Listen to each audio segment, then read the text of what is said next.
मेरे साथ में मंच पे ही भारतीय जनता पार्टी के सम्मानीय श्री ब्रजमोहन सिंह जी,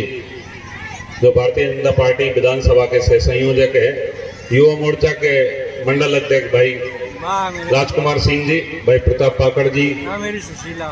युवा साथी छोटे भाई भूर सिंह जी और भारतीय जनता पार्टी के तमाम सम्मानित बंधु आपके बीच में उपस्थित है। स्थानीय बस्ती के सभी सम्मानित पंच पटेलों ने, कमेटी के सदस्यों ने और नौजवान साथियों ने, आप सभी ने जो सम्मान दिया उसके लिए मैं आपके श्री चरणों में बारंबार राम राम करता हूं, प्रणाम करता हूं, आपको धन्यवाद ज्ञापित करता हूं। इस कार्यक्रम में बड़ी संख्या में ही हमारी बहनें मौजूद है। मैं आप सभी नारी शक्ति की प्रत्येक माता और बहनों को आपके सभी के श्री चरणों में शीश बंदन करता हूं, आपको नमन करता हूं। आपने पिछले 7-8 दिन से इस कथा का श्रवण किया है। भगवान ठाकुर जी की कथा का श्रवण, धर्म पे चलकर हम किस तरह अपने जीवन को,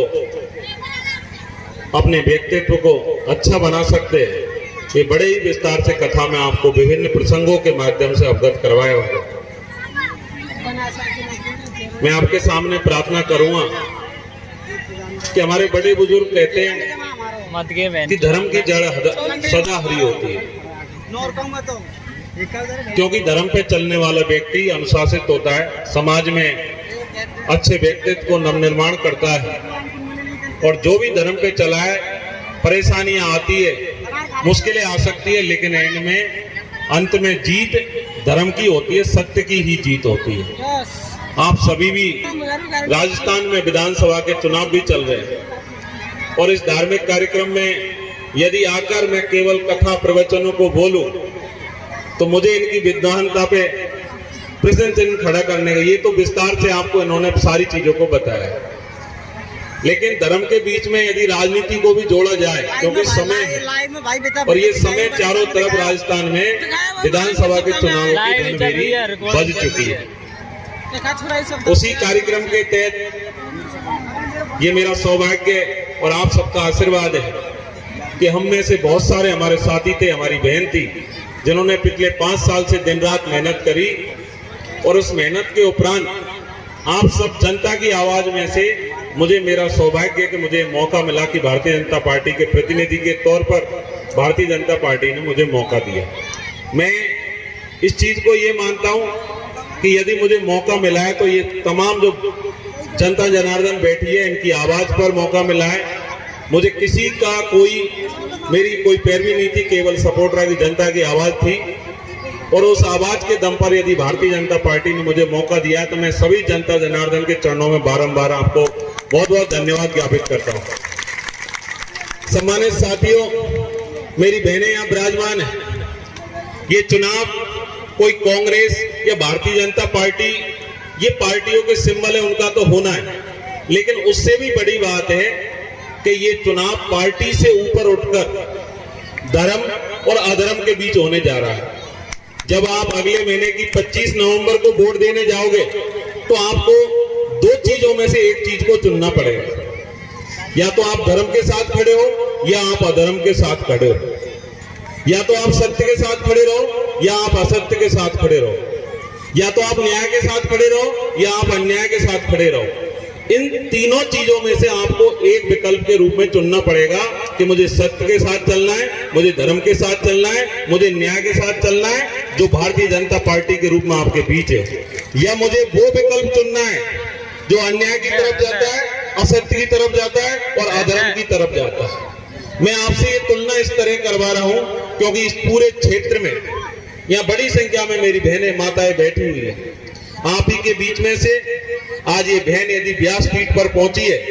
तो इसका सबसे बड़ा कारण है कि इनकी जहां भी परवरिश हुई है, इनको एक अच्छा वातावरण मिला है पढ़ने का, लिखने का, और आज आपके बीच में एक अच्छी विदुषी के रूप में यहाँ बैठने का इनको मौका मिला है। उसके लिए राजनीति, स्वच्छ राजनीति का होना बहुत जरूरी है। हमारी एक बहन थी आप में से, वो बेचारी भी स्कूल गई, पढ़ने गई, 9वीं क्लास में पढ़ती थी, आपके ही समाज से थी, जब वो पढ़ने जाती है बेचारी बच्ची का अपहरण होता है, 2 दिन उसके घर वाले ढूंढते नहीं मिलती है, 2 दिन के बाद पता लगता है दूसरे दिन तो उस बच्ची के साथ में जिस तरह की घटना होती है उसको मार दिया जाता है। और मारने वालों में उस घटना को अंजाम देने वालों को जेल में जाने से बचाने में यहाँ के लोगों का किस तरह हाथ होता है वो किसी से छुपा हुआ नहीं है। आप सबको पता है कि हमने लंबा आंदोलन किया, एक बहन थी मोना सैनी, उसके लिए हमने सबने आंदोलन किया, लेकिन आज इतने दिन गुजर जाने के बावजूद भी उसके हत्यारे आज भी खुली सांस में घूम रहे, कोई भी जेल के अंदर नहीं गया है। ये हमारे समाज की कमी है, ये हमारी कमी है। यदि हम सब लोग एकजुट होकर सही आदमी को चुनते तो आज वो दुशासन जिन्होंने उस बहन के साथ में दुराचार किया है आज वो जेल के पीछे होते और आने वाले समय में हमारी बहन बेटियों की इज्जत भी बचाई जाती। लेकिन हमारी विडंबना है, हमारा दुर्भाग्य है कि हमने ऐसे राजनेताओं को गद्दी पे बिठा दिया जो दुशासनों का बचाव करते हैं, जो बहन बेटियों की इज्जत का खिलवाड़ करने वाले लोगों को बचाते हैं। ऐसे लोगों को ये 25 तारीख को जब आप वोट देने जाए तो आप ये माइंड में सोच के जाना कि मेरा वोट किसके लिए देने जा रही हूं मैं। मेरा वोट कोई हंसराज के लिए नहीं है, मेरा वोट कोई भारतीय जनता पार्टी वालों के लिए नहीं है, मेरा वोट उस बेटी के लिए जो आज भी न्याय की मांग कर रही है और मैंने उस बेटी को वोट देना है ताकि आने वाले समय में इन दुशासनों को जेल के पीछे डाला जा सके। यदि आप ये सोचोगे कि वोट धर्म के लिए वोट है, मेरा वोट न्याय के लिए है, मेरा वोट अन्याय पे चलने वालों को जेल में डालने के लिए है, तो मैं आपको विश्वास दिलाता हूं उस बेटी की आत्मा को शांति मिलेगी जो आज भी उस आत्मा की चित्कार उठ रही है। आप सभी बहनें यहाँ बैठी हुई है, मैं बारंबार आपके चरणों में प्रणाम करता हूँ। मैं आपसे एक निवेदन करना चाहता हूँ, मैं जहां भी जाता हूँ लोग बाग बोलते हैं कि साहब आप ढोक दे रहे हो, प्रणाम कर रहे हो। मेरे पास में साहब धन दौलत नहीं है, मेरे पास में नोट नहीं है मेरे पास में ढोक है आपको देने के लिए।